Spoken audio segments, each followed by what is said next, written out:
Friends வணக்கம். இந்த வீடியோவில் ஒரு தரமான டிஜிட்டல் ரிமோட் கிட் ஆம்ப்ளிஃபையர் பற்றி பார்ப்போம். HDMI optical Dolby TDS support பண்ணக்கூடிய ஆம்ப்ளிஃபையர் தான் அது. ஃப்ரண்ட்டில் லுக்கு பாருங்கள், 2 வியூ மீட்டர்ஸ் சூப்பராக அந்த லுக்கு தருது. அக்ரலிக் சீட்டில் ஜம்முன்னு இருக்குது. பேக் சைடு அப்படின்னு பார்த்தோம்னா, பேக் சைடில் ஸ்பீக்கர்ஸ்க்காக நம்ம பனானா சாக்கெட் ஃபுல்லாகவே போட்டிருக்கோம். ஃபியூடெக் டீகோடரில் வந்து HDMI optical coaxial aux ports எல்லாமே பேக் சைடு வந்துடும். RCA அதாவது ஆக்ஸ் அவுட்புட் எடுக்கிறதுக்காக RCA பின் தனியாக 6 பின் தனியாக வச்சுருக்கோம். அவ்வளோதான் என்னுடைய back side and front side view.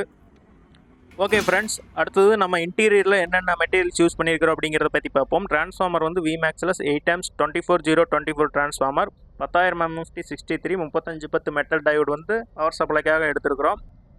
Speaker protection வந்து எக்ஸ்ட்ரீம் ஆம்ஸில் வந்து நம்ம போட்டிருக்கிறோம். ரிமோட் கிட் பார்த்தீங்கன்னா ஃபியூடெக் எக்ஸோபேஸ் அப்படிங்கிற ஃபியூடெக் ரிமோட் கிட்டு தான் போட்டிருக்கு. டீகோடருமே ஃபியூடெக் டீகோடர் இதில் வந்து டிஜிட்டல் ஆடியோ செக்ஷனுக்காக யூஸ் பண்ணியிருக்கு.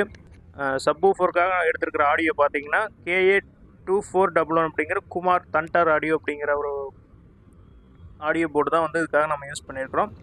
5 சேனலுக்குமே வந்து 19435200 டோஷிபா இஷி போட்ட சக்தி ஆடியோ போர்டு வந்து left right, surround left right, சென்டருக்காக நம்ம வந்து இதில் போட்டிருக்கிறோம். Surround center front left right எல்லாமே நம்ம 8 inch வரைக்கும் தாராளமாக போட்டு யூஸ் பண்ணலாம். சப்வூஃபர் வந்து நம்ம 12 inch போடும்போது நல்லாயிருக்கும் பஞ்சு கேட்குறக்கு. இந்த மாதிரி ஆம்ப்ளிஃபையர் உங்களுக்கு வேணும் அப்படின்னா ஸ்க்ரீனில் தெரிகிற நம்பருக்கு நீங்கள் வந்து வாட்ஸ்அப் பண்ணுங்கள். Thank you friends.